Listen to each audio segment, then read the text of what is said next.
네, 오늘부터 제가 사무엘상을 두 주에 한 번씩 걸쳐서 설교할 예정입니다. 우리 교회 표어가 뭐죠? 올 한 해 삶으로 주를 노래하라. 그래서 어느 성경을 가지고 제가 이 말씀을 전할까 고민을 참 많이 했어요. 디모데 전서를 할까? 또 아니면 다른 걸 할까? 참 정하지 못하다가 사무엘상을 전하게 되었는데 오늘부터 두 주에 한 번씩, 그래서 그죠? 오늘 사무엘상이 시작된 것입니다. 제가 6번에 걸쳐서 여러분들에게 훈련받아야 한다라는 도전을 계속해서 올 표와 함께 전하여 왔는데요. 오늘 사무엘상을 통해서 삶으로 주를 노래하는 것이 과연 어떤 것인가 우리가 함께 사무엘상을 묵상하면서 살펴보기를 원합니다. 혹시 여러분들은 누군가에서 무시당한 적이 있습니까? 그런 경험들은 한두 번은 꼭 있을 거라 제가 생각이 듭니다. 평생에 그러지 않는 인생 어디 있었겠어요? 혹시 지난주에 누군가 자기를 굉장히 무시하는 발언 들어본 적이 있습니까? 물론 남들이 인정하지만 내가 꼭 가지고 싶은 그 무엇이 있었는데 그 무엇을 가지지 못함으로 참 불행하다 인생이. 사람들을 인정해주고 사람들이 주목하더라도 그것만으로 안 되는 인생들이 종종 보여집니다. 없어서 말입니다. 그게 너무나 소중한 건데 가지고 싶었는데 어떤 사람은 화기일 수도 있고 어떤 사람은 그죠? 물질일 수도 있을 겁니다. 어떤 사람은 자녀일 수도 있습니다. 근데 가지고 싶어서 그토록 했는데 주어지지 않으므로 난 인생이 망했다 이렇게 느껴지는 인생이 있습니까? 소유하지 못함으로 자신의 인생이 진짜 불행하다라고 느낀 적이 있습니까? 여러분, 하나님이 함께 하시지 않는 것 같다. 그죠? 처음 주님을 믿었을 때는 정말 뜨겁게 사랑하고 물불을 가리지 않는데 어느덧 식을 대로 식어져서 물론 교회는 다니는데 하나님이 내 인생에 저 멀리 있는 것처럼 하나님이 부재한 인생이라 느끼고 있지는 않습니까? 여러분, 하나님에 의해서 내 인생이 가로막혔다라고 느끼시는 분은 혹시 없습니까? 여러분, 예배를 여러분 어떻게 정의하세요? 물론 예배는 드리는 것입니다. 하나님을 사랑해서 하나님께 드리는 것이 예배입니다. 하나님을 경외하기에 다른 무엇보다도 하나님을 가장 소중히 여기는 그 경외가 우리의 몸으로 표현한 것이 예배일 것입니다. 근데 예배 가운데 주님이 약속하셨어요. 마태복음에 두세 사람 모인 곳에 어떻게 하시겠다고요? 함께 하시겠다. 예배는 하나님의 임재를 가장 농도 진하게 우리 편에서는 누리는 것입니다. 하나님 임재하셔서 뭐 하실까요? 천국 잔치를 베풀어 주시는 자리입니다. 그래서 예배는 두 가지 측면이 있어요. 드리는 것만 생각하시는 분들이 있는데 그렇지만은 않아요. 물론 우선순위에서는 드려야 합니다. 예배의 본질은 드리는 것에 있습니다. 이게 순서가 바뀌지 말아야 합니다. 그렇게 예배를 드리면 그 예배 가운데 하나님이 임재하셔서 우리 가운데 천국 잔치를 베푸시는 축제가 벌어지는 것입니다. 그래서 예배는 드림과 축제가 함께 있는 것입니다. 그러니까 예배가 중요하죠. 근데 사랑하는 성도 여러분, 그렇게 드렸음에도 불구하고 하나님께 드림에도 불구하고 이 예배의 자리가 박탈감, 상대적인 박탈감만 더 뚜렷하게 느끼며 돌아갔던 인생은 혹시 없습니까? 제가 이 질문들을 어디서 뽑아냈을까요? 오늘 이 본문에 한 여인이 등장합니다. 이름은 한나입니다. 그렇죠? 그 한나가 제가 질문했던 이 모든 상황을 직면하고 있는 상황에 오늘 본문에 등장합니다. 근데 1절 말씀에 보시면 그죠? 성경에 이런 표현이 잘 등장하지 않아요. 한 개인을 언급할 때 누구 아버지의 아들이다 라는 정도는 얘기할 수 있지만 오늘 한나의 남편 엘가나가 누구까지 얘기해요? 증조 할아버지까지 언급합니다. 그 말은요, 주목해라, 굉장히 중요한 인물이다 라는 표현으로 오늘 1절 말씀이 시작되고 있습니다. 그러면요, 엘가나의 아내인 한나가 무시할 대상이겠습니까? 고대 사회는 그래요. 지금은 이렇게 말하면 안 되지만 고대 사회에서는 아내는 남편에게 달려 있어요. 남편을 어떤 남편 만나느냐에 따라 사회의 위치가 달라지고 운명이 달라지는 거죠. 오늘 엘가나가 너무나 중요한 인물처럼 시작되고 있습니다. 중요한 인물이 분명합니다. 그렇다면 결혼한 한나는요, 얼마나 중요한 인물이겠습니까? 무시할 수 없는 대상일 것입니다. 그런데 오늘 한나가 무시를 당하고 있어요. 오늘 이 본문에 무시를 당합니다. 그것도 누구에게 무시를 당합니까? 같은 집에 있는 식구, 더 정확히 말하면 별 볼 일 없는 여인, 그렇죠? 누구요? 브닌나라는 여인이 아니죠. 첩입니다. 당시에 결혼해서는 안 되는 상대. 첩은요, 상대 대상이 안 되는 것입니다. 가장 무시할 대상에게 그 무시 대상자가 자신을 지금 무시를 하고 있고, 그게 상처에 상처가 된 이 한나가 된 것입니다. 한나를 왜 이렇게 무시합니까? 브닌나가 자신은 자녀가 있는데 한나는 뭐라고요?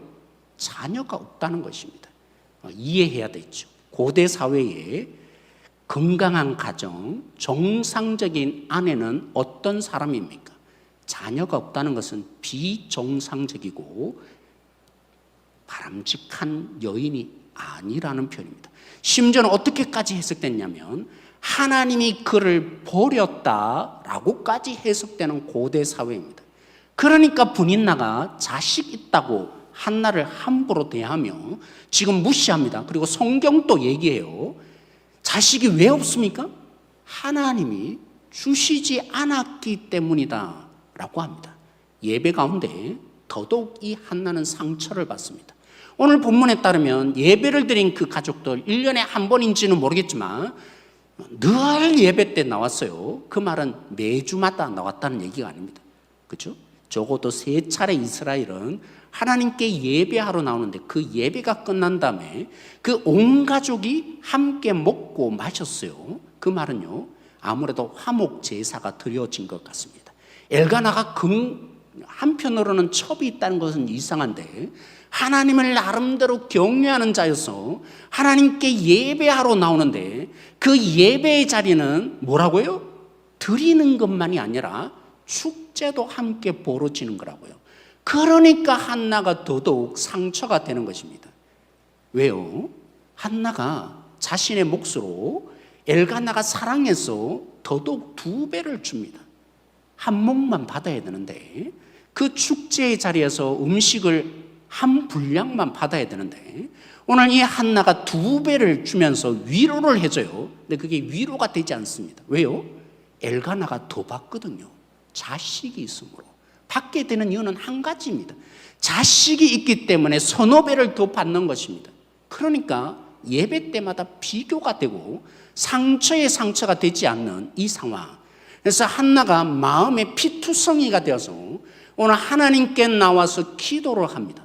그런데 오늘 본문의 11절에 보면 이 기도를 아주 폭이 좁게 얘기를 하고 있습니다. 기도가 간구일 수도 있고 감사의 기도도 있을 수 있고 소원의 기도도 있을 수 있을 것입니다. 근데 오늘 이 기도를 11절에 뭐 했다고 합니까? 소원 기도했다라고 아주 폭이 좁게 설명하고 있습니다. 물론 자식을 주시면 내가 하나님께 전폭적으로 바치겠습니다. 그 내용이 있는 것이 맞습니다. 소원 기도가 맞습니다. 근데 10절로 가보시면 자세한 설명이 등장합니다. 한나가 기도하게 된 상황을 다 설명했어요. 그런 다음에 10절에 다시 한번 설명해 주고 있습니다. 한나가 무엇으로 기도하게 되었다고요? 마음이 슬플 대로 슬퍼서 그래서 이 기도를 할 수밖에 없었다라고 표현합니다. 그리고 그녀의 마음, 이 한나의 너무나 상처받았던 마음을 우리에게 똑똑히 저자가 알려주고 있습니다. 어떻게 기도했는데요? 그냥 기도한 게 아니라 너무나 마음이 아파서 큰 소리로 엉엉 울면서 그렇게 기도했다. 그래서 저는요, 이 기도를 표현한다면 간구했다라고 해야 될 것 같아요. 근데 11절에 전체 내용을 보면 간구한 것인데 그 중에 일부가 하나님께 바치겠다 소원했지만 아들을 주시면 그러나 전체 내용을 보면 10절과 11절의 전부 내용을 보면 간구한 내용이다 이렇게 표현했는데, 폭을 좁혀서 뭐 한 거라고요? 서원을 했다라고 성경 기자는 말해 줍니다. 이유가 있겠죠. 오늘 그렇게 말하게 되는 이유가 있겠죠. 여러분 2절로 그래서 돌아갈 필요가 있는데요, 오늘 2절에 보면 2절에 엘가나에게 있는 두 아내를 소개합니다. 한나와 브닌나를 소개합니다. 그런 다음에 하반절에 보면 어떻게 표현합니까? 브닌나에게는, 첩에게는 자녀가 있고 한나에게는 자식이 없었다라고 표현합니다. 그러면서 3절에 사실은 이게 필요가 없어요. 근데 갑자기 등장해요. 한나의 가정, 더 정확하면 엘가나의 가정에 대한 설명을 시작하며, 그래서 엘가나 가정에 한나에게 무슨 일이 발생했는지를 설명해 가는데 뜬금없는 한 가정 얘기가 등장하고 있어요. 동일한 방법으로, 그렇죠? 한 가정에 누구요? 이번에는 제사장 가정의 얘기를 등장시키고 있습니다. 이 제사장에 누가 있었다고 하냐면 두 아들, 그들도 제사장인데 누구라고요? 홈니와 비느하스가 있다라고 합니다. 성경에 종종 병행법이라고 비슷한 얘기를 함께 놓는 경우가 있습니다. 그러면 추측이 가능합니다. 있다고 얘기하고 없다고 얘기했으니까 이제 이 가정, 그죠? 제사장 엘리 가정에 그의 아들들이 있다라고 했다면 이제 뭔가 없는 것을 성경은 표현해 줘야 되는데 그 설명을 등장시키고 있지 않습니다. 왜요? 왜냐하면 그 앞장 아니죠. 사사기 내내 설명해 온 것이 있습니다. 여러분들이 참 오묘하게요. 우리 성경은, 원래 유대인의 성경은 사사기 다음, 그죠? 바로 사무엘서가 되어 있어요. 우리 성경에는요, 룻기서가 중간에 들어있는데, 원래 룻기서는 저 뒤에 있어요. 절기 때 읽어야 될 책으로 따로 분류해서 유대인들은 성경을 가지고 있어요. 근데 이 순서에 따르면 사사기 다음에 사무엘서가 시작되는 걸 여러분들이 아셔야 합니다. 사사기 내내 무슨 얘기를 해왔던가요? 왜 가정들이, 아니 이 국가가 하나님이 선물로 주시겠다고 한 그 가난을 정복할 수 없었고 오히려 그들에게 피해를 입고 가난 사람들에 의해서, 그죠? 그리고 왜 가정들이 깨어질 수밖에 없었고 나라가 이토록 동물의 왕국이 되었는가? 없기 때문이다. 뭐가 없었습니까? 정확하게 말하면 그들이 하나님을 모시지 않았죠. 왕이 없으므로 각자 자기 소견에 옳은 대로 행하더라. 하나님을 왕으로 모시지 않는 그들 속에 일어날 수밖에 없는 절망, 국가적인 절망이 사사기 내내 부르짖어 왔던, 왜 이 땅이 이토록 소망이 없는가? 무엇이 이 땅을 이토록 피폐하게 만들었는가? 그 얘기를 사사기 내내 해온 것입니다. 그래서 오늘 이 한나의 기도 속에 우리를 짐작케 하고 있습니다. 그리고 한나의 기도를 통해서 무엇이 그토록 없는 이 가정에, 아니 이 한 국가에 빛이 들어오기 시작했는가? 그 설명을 하고 있어요. 그래서 한나처럼 기도해야 한다. 서원하는 기도가 참 응답이 있다. 그런 정도의 수준의 얘기가 오늘 본문의 내용이 아닙니다. 여러분들이 기도하십시다. 이 정도의 의미로 오늘 이 본문이 우리에게 도전을 주고 있는 내용이 아닙니다. 이스라엘에 왕이 없습니다. 아니 왕으로 모시지 않았습니다. 하나님이 없는 이스라엘 사회, 심지어 누구보다도 하나님을 알며 하나님을 가까이 예배하며 그 하나님을 이스라엘 백성들에게 전달해야 될 제사장 홈니와 비느하스가 2장에 가면요 처참합니다. 하나님이 왜 이토록 없는지, 하나님이 없으므로 그들의 삶이 얼마만큼 망가질 수 있는지 2장에 분명히 드러나게 될 것입니다. 한나가 자신의 문제로 기도하기 시작합니다. 하나님 저 억울해요.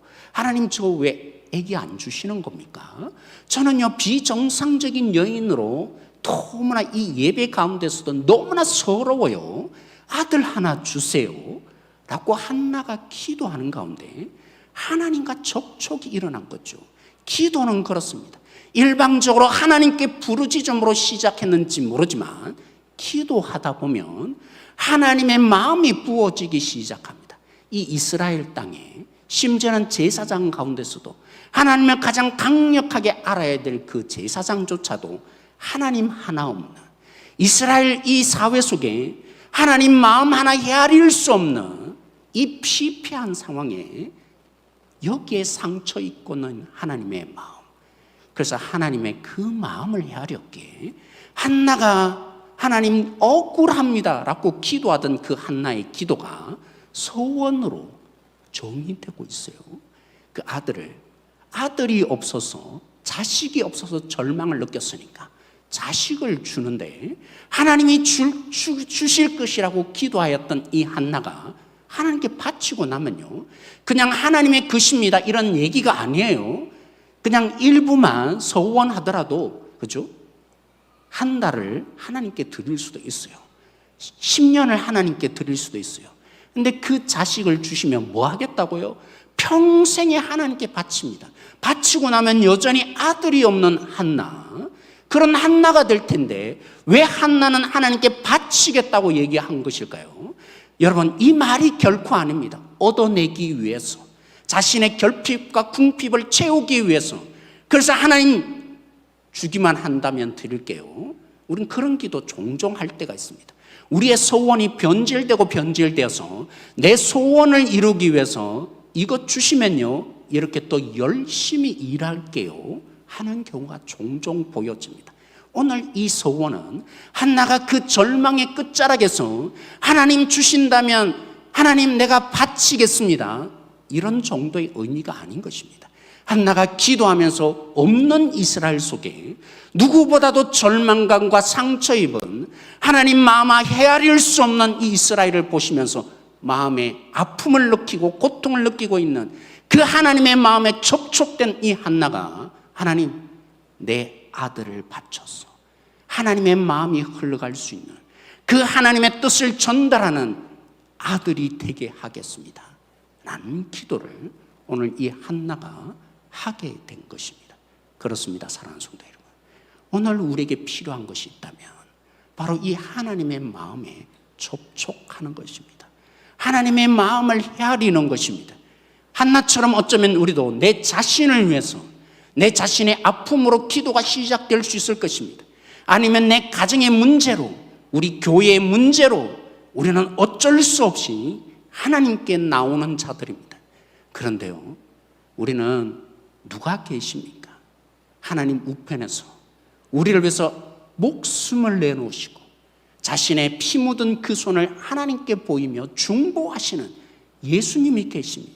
성령을 우리에게 보내어서 말할 수 없는 단식으로 우리를 위해서 우리의 기도를 역전시키는 그 성령을 여러분들이 선물로 받으셨을 것입니다. 그러기에 오늘 우리는 기도의 자리가 하나님께 나아가기만 한다면 하나님의 그 마음, 내 마음 하나 헤아려 달라고 하는 이 땅을 바라보면서 하나님의 통치를 기대하지 않고 자신의 욕망과 자신의 야망을 이루기 위해서, 그래서 끊임없이 하나님을 역이용하고 있는 그런 교회조차를 향해서도 하나님이 얼마나 상처받고 있는지 이 마음을 가지고 이 땅을 바라보시는 우리를 기대주로 삼아서, 그래서 이 땅 가운데 하나님의 그 마음을 흘려보내서 저들도 하나님을 알기를 그토록 원했는데 이토록 복만을 원하고 자신 하나 잘 되기 위해서 하나님을 부르짖고 있고 하나님을 자판기로 여기며 동전을 넣으면, 기도를 넣으면 하나님께서 응답하실 것이라는 자판기로 만드는 이 처참해진 이스라엘과 같은 이 땅에 하나 없는 이 땅을 바라보시는 하나님의 그 찢어지는 마음으로 하나님께서 우리에게 그 아들을 보내신 것입니다. 그런 우리에게 성령을 보내서 하나님의 마음에 접촉할 수 있는 자로 바꾸어내기를 원하셨던 것입니다. 오늘 우리가 그 한나가 되기를 소망합니다. 우리 교회는 이미 한나가 있어요. 우리 성진영 목사님의 사모님이 한나인데 한나가 없을 수 없어요. 그러나 그보다 더한 한나의 사람이 될 수 있습니다. 왜요? 아들 예수가 끊임없이 우리를 위해서 중보하고 계시기 때문입니다. 여러분이 진짜 예수님을 만났고 천국에 대한 소망이 있다면, 구원에 대한 확신이 있다면 성령님이 말할 수 없는 탄식으로 우리의 기도에 동참하시며 하나님의 마음을 부을 것입니다. 그러므로 자격 없기에 나는 아직 기도의 마음이 준비되지 않았다고 그렇게 속지 마세요. 하나님이 다 준비해 놓으셨어요. 여러분들이 절망 때문에 아니면 내가 부르짖어야 될 그 문제 때문에 하나님께 나온다 할지라도 하나님이 그 기도 속에 하나님의 마음을 부을 것입니다. 한나처럼 나는 억울합니다. 나는 자녀 하나 없네요. 나는 왜 이렇도록 기도가 응답되지 않습니까? 그럼 그 절망의 끝자락 속에 하나님이 하나님의 마음을 부어서 우리를 변화시켜 갈 것이며 하나님의 마음을 이 땅에 흘려보낼 수 있는, 그래서 그 하나님의 마음을 붙잡고 매일매일 삶 가운데 하나님의 군사로, 하나님의 통로가 되어서 선교적인 삶으로 살아갈 우리가 될 것입니다. 기도의 자리로 나가십시다. 자격 없다고 따지지 마시고, 내게 아직 기도의 마음이 준비되었다고 생각하지 마시고, 오직 하나님을 부여잡으시고 예수 그리스도를 부여잡으시고 성령을 부여잡으시고 기도의 자리로 나올 때 하나님께서 그 하나님의 마음을 부어주실 것입니다. 그런 우리에게 하나님, 나를 드립니다, 내가 하나님의 것입니다 하는 놀라운 은혜의 역사가 우리 속에 일어나게 될 줄로 믿습니다. 그런 우리 교회로 하나님의 마음 하나 헤아려 줄 수 있는 이 성도 한 사람 한 사람이 있는 교회가 될 때 한국 땅이 소망이 있을 것입니다. 내 가정이 소망이 있을 것입니다. 이 조국이 하나님의 마음을 헤아리는 그 기도의 한 사람이 있을 때에 이 조국이 소망이 있을 줄로 믿습니다. 자, 그래서 찬양을 부르고 싶은데 좀 어려운 곡이에요. 우리 함께 이 말씀을 생각하며 이 찬양 한번 불렀으면 좋겠습니다.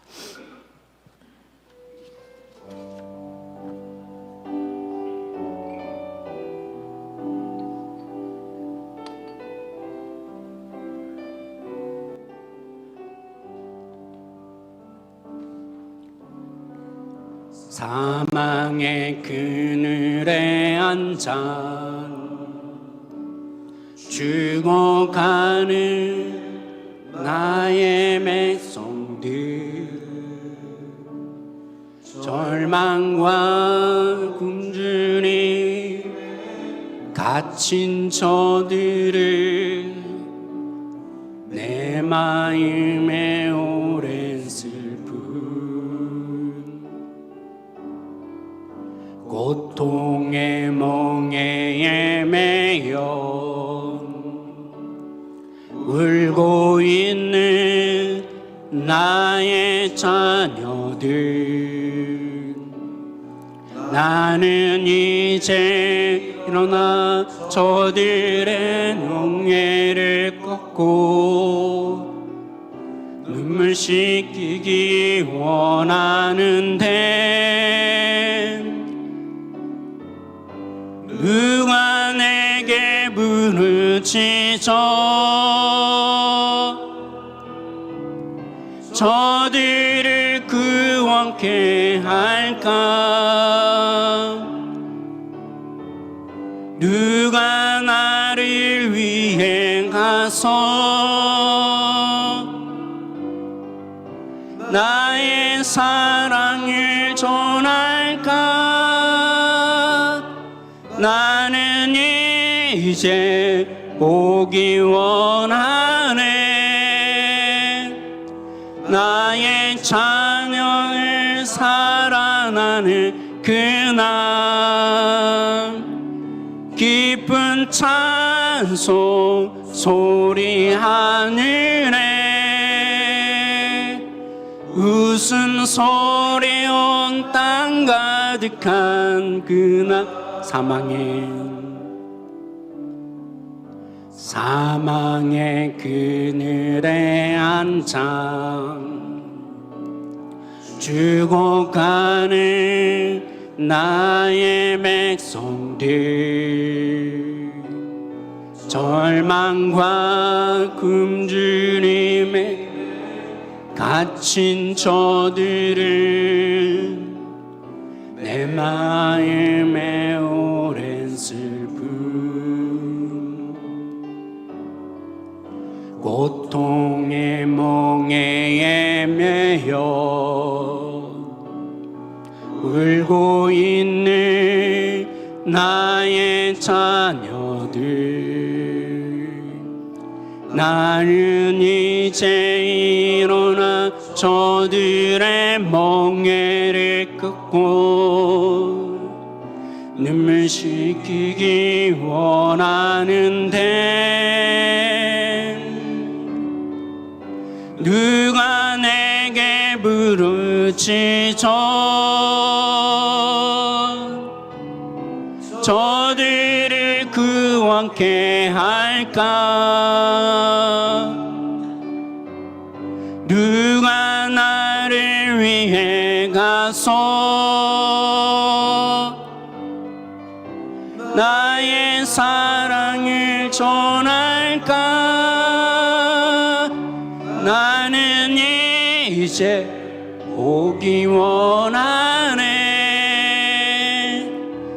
나의 자녀들 살아나는 그날 기쁜 찬송 소리 하늘에 웃음소리 온 땅 가득한 그날 이 시간 우리 함께 기도하십시다. 오늘 기도하는 우리 모든 성도들에게 하나님의 마음이 부어지길 소망합니다. 이 땅을 향해서 놓치고 싶지 않는 저들을 구원하고 싶어서 그 아들을 내어놓으신 이 하나님의 마음이 헤아려지는 기도가 오늘 우리 가운데 터져 나오기를 원합니다. 내가 주님 앞에 무릎 꿇을 때 때로는 아무 응답이 없는 것 같고 때로는 하나님의 마음이 내 속에 전달되지 않는 것 같다 할지라도 오늘 이 말씀을 믿고 하나님께 기도하는 자 되기를 하나님의 마음이 부어지는 자로 우리의 일주일의 이 삶이 오늘 우리의 선교적인 삶이 시작되게 하여 달라고 하나님을 노래하는 자로 살아갈 수 있는 이 하나님의 마음이 필요하다고 우리 주에 한번 부르짖으며 기도 한번 나가십시다.